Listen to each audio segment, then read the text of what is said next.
Hello students, welcome to Law Excellence YouTube channel. In this video, we are going to discuss about Hindu newspaper analysis. The date is 11th June 2020. So, before we are moving on to the detailed newspaper analysis, first we will discuss about U. Sagayam. He is an IAS officer and he is a perfect example for the administration. He is working in Tamil Nadu state and he is very popular for his anti-corruption practices. He was very popular in such a way that even he was particularly handpicked by Election Commission for 2011, so Tamil Nadu Assembly elections, and he shown the result in educating the voters about the corrupted practices. So his contributions always is going to be a reminder of ethics in our civil services and a proper good governance and how it can change the lives of the people. These are the perfect example regarding the contribution of U. Sagayam. Now, so we are going into the detailed analysis. So obviously our entire video analysis is going to be in two parts. First one is daily editorial news analysis. Second one is targeted news analysis. In our daily editorial news analysis, what we are going to discuss is, so first we are going to discuss about around the public health and what are the challenges facing by public healthcare structure in India. Second one regarding the G7 students. G7 and what are the ideas evolving around the G7. Then we are going to discuss about insolvency and bankruptcy code. I think you might have heard about this insolvency and bankruptcy code. Then we are going to discuss about a convergence of crisis. So this is about the impact of COVID-19 and its control measures on climate change. You might have seen already that the air quality improved as well as the water quality also improved during the time of lockdown. Whereas in the targeted news analysis, we will discuss about the issues what we are showing in this slide. For example, in Gujarat, some tigers count is increased. In the same way, so new guidelines for the exotic species tax and border adjustment tax and NBFCs and the type of pressure they are experiencing in the time of COVID-19 crisis. We will discuss all these articles, students. So anyhow, first we will move on to the first one, an unravelling of group of 7. In our UPSC point of view, this is related to paper 2 students. So bilateral as well as regional and global grouping. So the issue is the expansion proposal of G7. So the dimension is whether the need of the G7 expansion is required or not. We are going to check. So the learning objective of this video is to understand the changing economic circumstances and the limitation of G7. So before you reading this article, first you have to remember one thing, students, that is after the COVID-19, the global groupings are going to be changed. Global groupings are going to be changed. For example, from WHO, already USA says they are going to be exit from WHO. In the same way, China was complained for this kind of COVID virus by USA and some other nation, and USA formed the parliamentary force as well. So in this context, so G7 summit, it was supposed to be happen in US and it was cancelled obviously due to COVID-19 pandemic.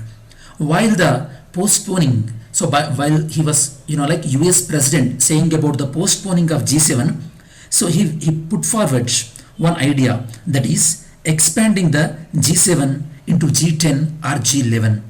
Okay, previously the G7 was G8, you know that, students, Russia, but Russia was boycotted from this group due to its relationship with Ukraine and Crimea issue. Now anyhow, G7 is there. So what Donald Trump proposed that by including countries like Australia, New Zealand and India, so we can make this G7 into G10. So when we go back to the history of G7, so this G7, so it's this idea conceptualized and it transferred into G7 in the year of 1976 after the inclusion of Canada and the European Union as an observer. On the initiative of the US President Bill Clinton and the British Prime Minister Tony Blair, the G7 became G8 after the inclusion of Russian Federation. So before that it was the group of 5 countries like US, Germany, Japan, Italy and UK. From there onwards, it expanded up to G8. Then, as I mentioned earlier, due to this, like Ukraine issue, when Russia tried to occupy the Crimea in Ukraine, then it was expelled out of the G8. Now, as I told you, so G7 countries, they are unable to reflect the entire world. That is the first thing. And one more thing, according to the 2017 report of the accountancy company PricewaterhouseCoopers, they are saying that the world in 2050, it accounts for less than one third of the global GDP on purchasing power parity. That means most of the countries which are not in G7, okay, they are the major countries rather than G7 countries which are reflecting only limited population of the world. So the G7 countries, the 7 largest emerging economies apart from the G7 countries, which consist of like India, China and Mexico, Turkey, these accounts for around one third of the global GDP in terms of purchasing power. So that means what we are trying to understand is, so in G7 grouping there is a need to include further countries in such a way that G7 should become a global representative. That means it should able to represent all the sections of the population rather than only confined to 7 nations. And one more thing, what are the limitations of G7? Here we have to discuss. The limitations of G7 is, first one, the G7 failed in stopping the economic crisis in 2008-9. So this given a chance to rise of the G20, as well as G7 also failed to deal with, for example, in finalizing the Paris Climate Agreement, as well as in controlling the COVID-19 kind of pandemic situation. In these all kind of situations, G7 was failed to show effect. 3 out of the G7 countries like France, Germany, UK, they were among the top 10 countries contributing volunteers. So, whereas in West Asia turmoil, which led to migrant crisis, like Syrian crisis, all these are the things, and like Palestina-Israel crisis, these crises were unable to stop by these G7 nations. Now, as Trump is saying that we need one new organization, so this new organization, what are the focused areas for this new organization? The first thing is, the new organization should make sure that all the countries should respect the international laws. Now, most of the powerful countries, they are not respecting the international laws. For example, China did not obey the International Court of Justice order with respect to South China Sea. In the same way, Russia did not obey the International Criminal Court. So in this way, they are not obeying the orders. So the new institution should make sure that the members should obey the international organizations and their verdict. Second thing, this new institution should able to promote the global public health as well as revival of the economic growth in sustainable manner. That means while protecting the environment, the development agenda should be promoted. And to prevent the future explosion of COVID-19 kind of situation, the biological weapon convention should be implemented very seriously, strictly. So the essence of this entire article is G7 lost its relevance. It was failed to control certain things like we discussed. So in this changing circumstances, there is a need for the new institution and there is a need to reform the G7 by including more representative countries. Okay, so this is about this article, students. Next one, needed a transfusion for public health care. This article is about how the public health care completely marginalized in Indian economy and what are the limitations of the public sector, why people preferring the private hospitals, what is the different types of private healthcare, we'll discuss. So basically in our syllabus point of view, this is related to Indian polity and governance. In mains, it is related to issues relating to development of social sector. Now the dimension is private sector and the challenges facing by them. Learning objective is to understanding the prevailing inequalities in public and private health sector. In India, there is a much inequalities between the public and private health sector. First, let me explain you about the Indian health scenario. You know, students, in India, only 1/3 of the populations are having the insurance in India. Only 1/3 population covering the insurance, and around 45 to 50 crores of the Indian people, they are unable to access the essential medicines. They are becoming too much of expensive. The poor people, whatever the health expenditure they are doing, 70 to 80% of that expenditure going for buying the essential medicine only. And when we take the quality and affordable health care, our India's performance is very low. It ranked at 132. So in this context, so there is a much improvement is required regarding the public health. Now we will see. You know, students, recently various news channels and the print media, they are alleging that, like private hospitals, they are taking excess amount of the fee from COVID-19 patient. Obviously, it is not rocket science. Everyone will know that, like private hospitals charge more than the government hospitals. So if you take about this private hospitals strength, generally in certain states, for example, Uttar Pradesh, Maharashtra and Tamil Nadu, and in these certain states, private hospitals number is much more higher than the government hospital. Why this private sector mushroomed like this? It developed like this. The first thing is, from government point of view, the government spending very low amount of the money on the public health. It is very less. It is hovering around 1.3% of the GDP. Generally, it should be around 5 to 6% at least according to the national health policy, and it should be doubled at least. And one more thing, in government hospitals, lack of transparency, and in terms of administration also, it is very pathetic administration. And in government hospitals, they were failed to attract the specialist doctors are unable to be attracted to the government hospitals. For example, students, if you take NHS, National Health Services, in UK, there even the Boris Johnson Prime Minister was given with the same quality like a common man. Here we are missing out that kind of treatment. Because of that, even though by taking debt, even a common man, even though he don't have money, so he is going for the private hospital, and he was entering into the vicious circle of poverty. So in government hospital, lack of infrastructure also, lack of enough hospital beds as well as enough ventilator. Because of all these issues, like private sector evolved as alternative to public medical care. In private hospitals also, there are different types of private hospitals.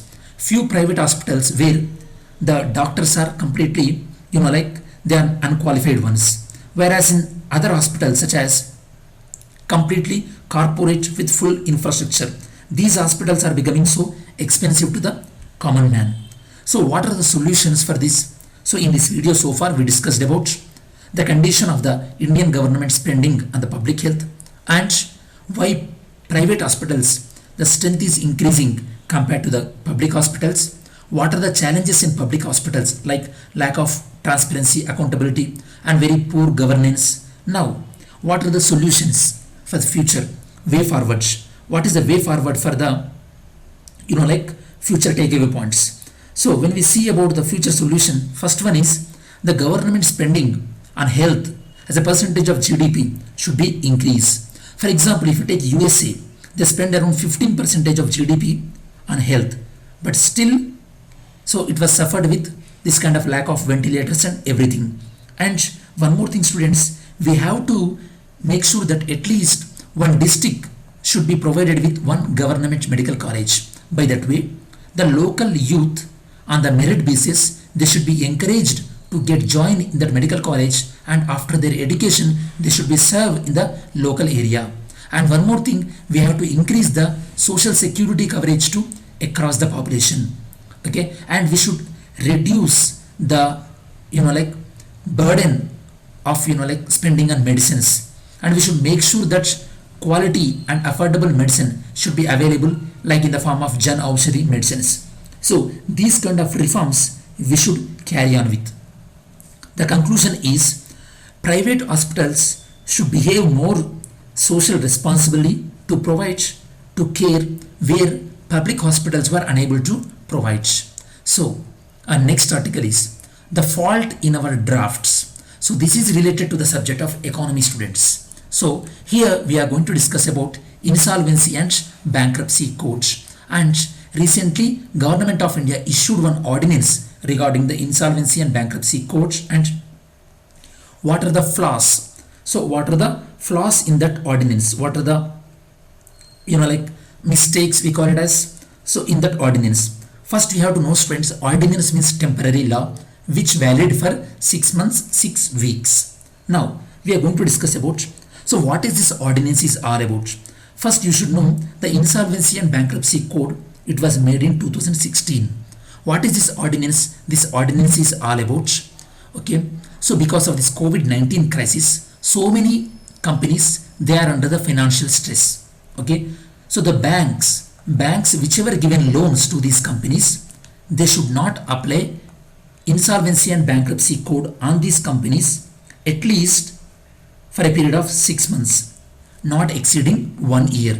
This is the ordinance, Government of India issued. That means banks should not resort to insolvency and bankruptcy code to extract the stressed assets which include NPA and restructured loan. So to give relief, so this ordinance was made. But this ordinance was not clear. It did not mention that, okay, so whether was it for indefinite period of time or else whether it applied for whatever the debt it is. This kind of clarity was not there regarding the ordinance. And one more thing is, so the main section, actually this ordinance is issued about section 10, about section 10A of the insolvency and bankruptcy code, while the main section, that is section 10A, it is saying that so this bankruptcy process will be suspended for a limited period of time, whereas the sub provision to this, it say that it will be suspended for indefinite period of time. There is a clarity, lack of clarities. And one more thing, still company can go to court, as well as still a bank can issue the insolvency bankruptcy code. That means this is not giving exact protection what the government intend to. And one more problem is the company which defaulted 25th onwards, they will get this protection, and 24th of March, if a company defaulted for the same reasons, then it will be subjected to insolvency and bankruptcy code, even though with the same reason, if the company went into bankrupt and March 25th onwards, you cannot impose insolvency bankruptcy code. So it seems somewhat illogically. And one more thing, government increased the insolvency bankruptcy code limit from 1 lakh to 1 crore. Why? To save the MSMEs, because most of the MSMEs, they were in the debt range of 10 lakhs to 50 lakhs, and these, okay, so the bankruptcy code cannot be applied. Okay, here the problem is, if bankruptcy code is not applied, that means they themselves cannot ask for the initiation of the insolvency. Then they have to move to the civil court, and again it is going to be the long pending process. So here what the issue is, so the issue is regarding the problem in section 10A. It did not say for indefinite period of time or 6 months. Second thing is, this insolvency bankruptcy code, even though the company went for bankruptcy for same reason but on different dates, on one company we are doing bankruptcy code and the other company we are unable to do the bankruptcy code. This is one thing, as well as the protection which we are trying to give to MSMEs, okay, it is operating against the MSMEs, because the banks have to approach to the civil courts to recover the debts, undisputed debts below the 1 crore, because the banks will now cannot apply the insolvency and bankruptcy code. So by overcoming all these challenges, so the ordinance should address these kind of problems. So regarding the insolvency and bankruptcy code, it was made in 2016. It covers all the individuals, companies and limited liability partnership. So this is about the basic thing regarding the insolvency and bankruptcy code. Generally, it given a timeline of 180 days to deal with the insolvency resolution application. Under exceptional cases, 90 days of the exception or the extension will be given to the insolvency petition. Next article we are going to discuss is a convergence of crisis. Convergence of crisis. This is related to our environment point of view, students. Environment, ecology, biodiversity point of view. The issue is regarding impact of COVID-19 control measures on climate change. To understand the impact of COVID-19 on climate change. Now, very basic thing, students. Lockdown given a good result in terms of climate change. For example, Punjab for last 20-30 years, they never able to see Himalayas from Punjab, but now they are able to see Himalayas. How? The particulate matter, the particulate particles. So particulate particles decreased in environment. Okay, the particulate matter 2.5 and particular matter so 10, the levels decreased. And one more thing, even the water of river Yamuna and the water of Kaveri, the water quality increased as well. And one more thing, so even the animals also, they start venturing into the new habitat. All these are the effects of this lockdown on environment. So COVID-19 created a platform that if you done this kind of lockdown, how better the environment is going to be. Since 2 months, government responded by increasing. So this COVID crisis government responded by increasing lockdown time intervals gradually, and it given a good response on the environment like we discussed. Okay, so during this time what we have to understand is, so what is the impact of this kind of COVID-19 crisis on our climate change and how our climate change can affect this kind of diseases. For example, when this COVID-19 kind of crisis, when we impose the lockdown, our financial government revenues were restricted. Everything, regarding the, health, spending on irrigation, all these were restricted. How these, how this related to this environment change? Even though government not taken much initiative related to the environment related issues, still the environment shown a greater results because of this less carbon emissions. So here what we have to understand is COVID-19 measures may affect long-term measures towards the climate change resilience, and if this COVID-19 having any negative effects towards our climate change efforts, those negative things should be drawback very fast. For example, during the COVID-19, our expansion in the solar project, it slowed down. Now we have to ramp up, we have to increase. So whatever our measures towards sustainable development and towards this change in climate change, okay, towards the better climate, so whatever the effect done by this COVID-19, we should reverse it very soon.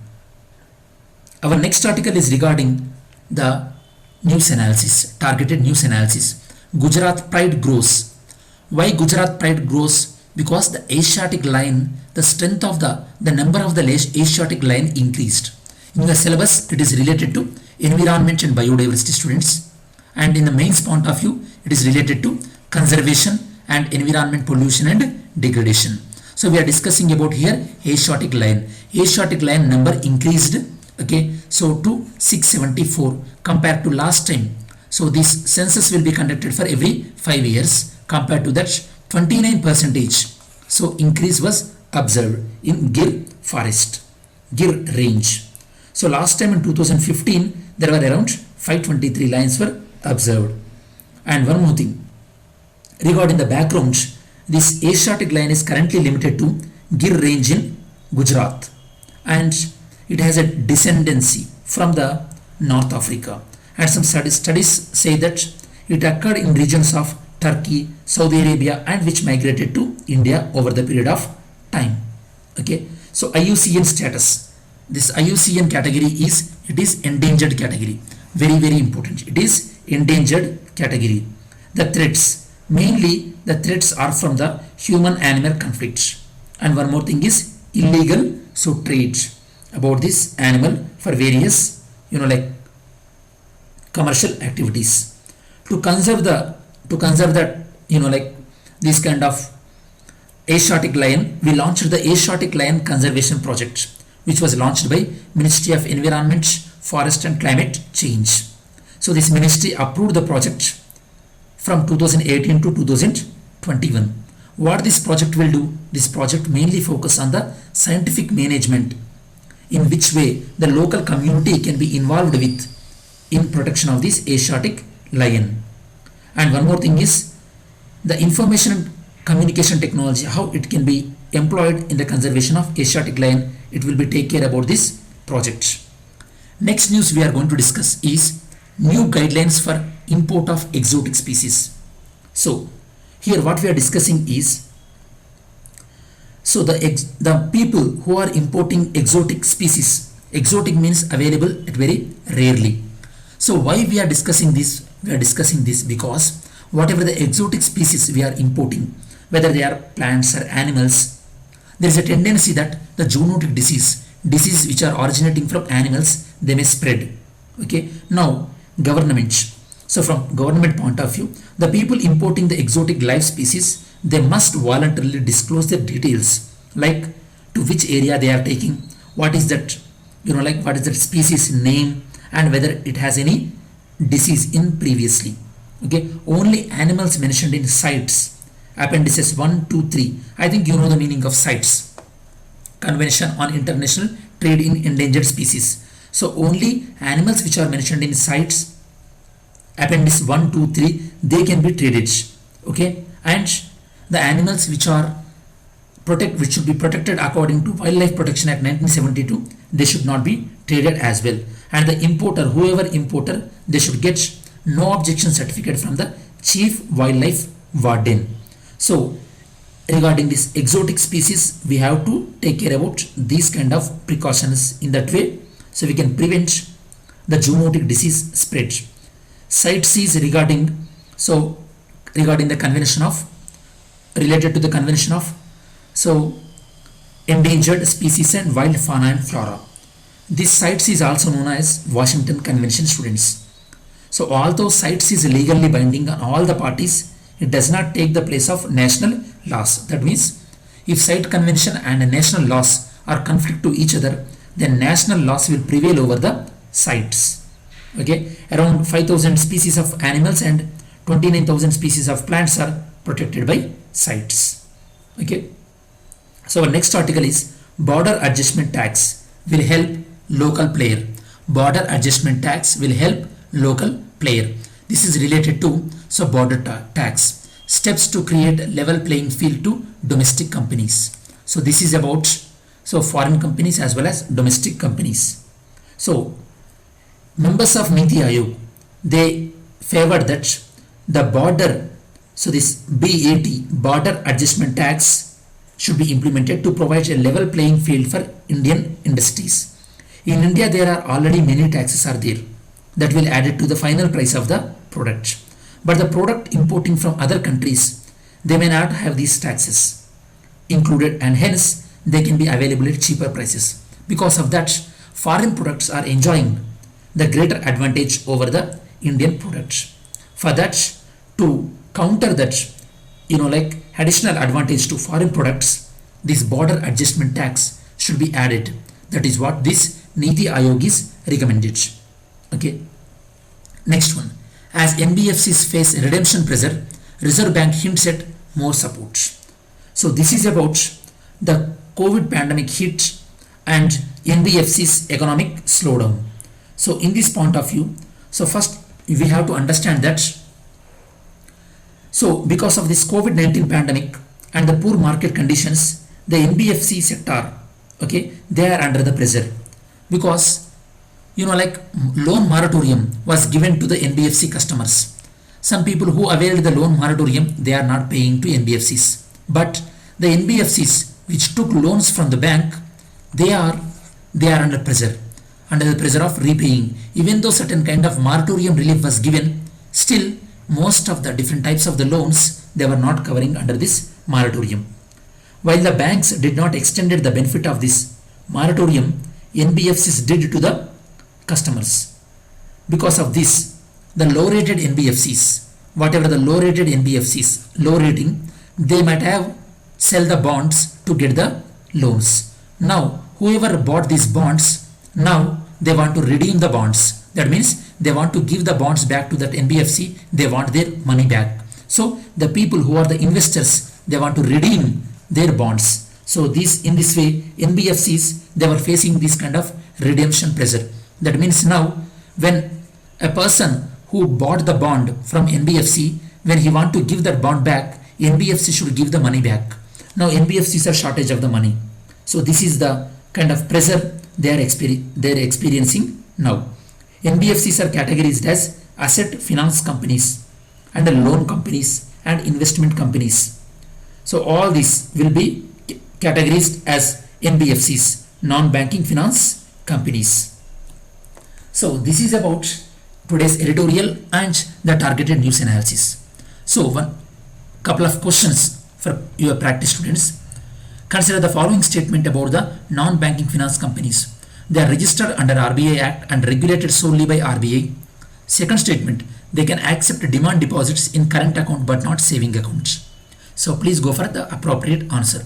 Second one, consider the following statement about the Asiatic lion. It is listed in the vulnerable category. Already mentioned clearly which category it is in IUCN Red List. Canine dysentery virus has recently become a threat to these lions. In the latest survey of Asiatic lion, the number of lions has increased while the geographical area of their spread has reduced. So very typical question. So you should be very careful while answering this question. From this, mains practice question is, can the proposed G11 replace the G7? So what is the role of the India in making it more effective? Whether India is going to reflect the changing world or not. So try to answer this mains question.